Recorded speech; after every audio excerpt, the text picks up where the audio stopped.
Mais c'est très intéressant de dire art actuel parce qu'en fait, art contemporain, aujourd'hui, c'est presque, comment dirais-je, une forme de franchise. C'est surtout l'art du monde de la finance de l'art. Enfin, je ne sais pas comment expliquer ça, mais on voit bien que tout le système financier qui tourne autour des galeries et des grands centres d'art contemporain fonctionne maintenant dans une espèce de sphère bouclée, fermée, dans lequel on est soit dedans, soit à côté, quoi.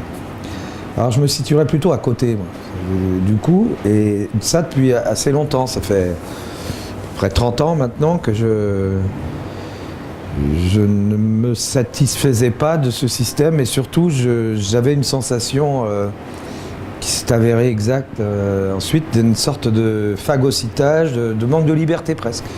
Et en fait, l'art contemporain, aujourd'hui, je pourrais presque le taxer de plus que d'art convenu, c'est, comment dirais-je, une sorte d'académisme finalement. Aussi grave que pouvait l'être l'académisme du 19e siècle quand il bannissait les autres peintures qui n'étaient pas dans le ton du moment.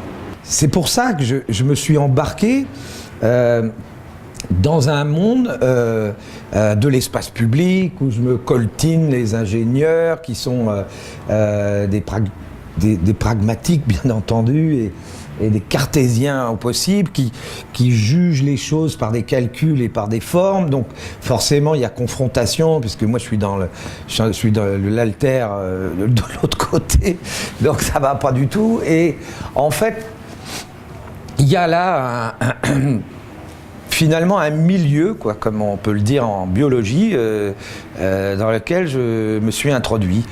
Alors, c'est une contestation, oui et non. Oui, en tous les cas, je veux tenter de faire quelque chose dans la ville.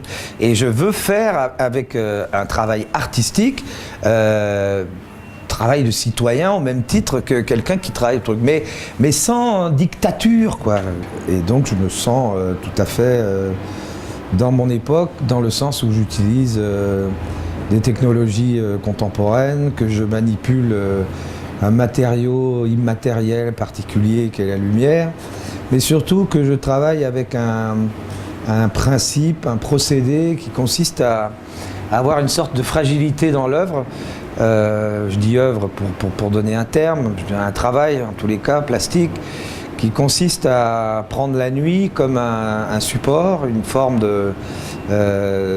d'espace-temps, d'expression, et qui confère à l'œuvre justement une certaine fragilité, plus qu'une fragilité, puisque il y a un rapport d'apparition-disparition, ce phénomène m'a interpellé dès le départ, et c'est ça qui me plaît à continuer et à développer, et j'aurais pas assez de ma vie pour le développer parce que c'est je pense quelque chose d'important d'avoir un rapport à une certaine éphémérité finalement du travail, puisque il est basé aussi sur une technologie et donc une sorte d'artisanat de l'art qui est en évolution permanente, et donc voilà, c'est pas pour la postérité en termes de résultats.